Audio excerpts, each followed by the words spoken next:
Hi, you guys. Today we are going to continue to learn more Spanish, and we're going to go over the colors today.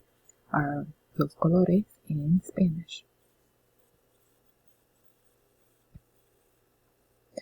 So, what are some of our colors that we have in Spanish? So, let's start at the left. Amarillo. Repeat.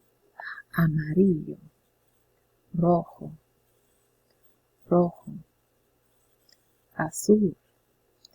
Azul. Anaranjado. Anaranjado. Verde.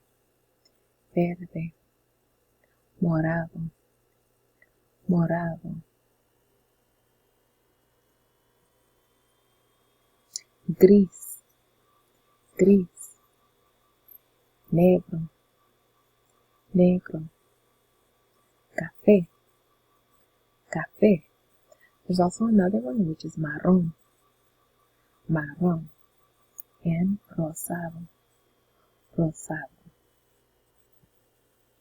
Okay, so if you continue on with this activity, you're going to have this question here, which is de qué colores, which is what color is it? And you're going to pick the correct answer. So it's azul o verde. Azul, okay? So go ahead and complete this activity. Make sure you're going over your vocabulary daily. Make sure you are reviewing daily. That is super important when you are learning a language, okay? I will see you guys in the next class. Bye!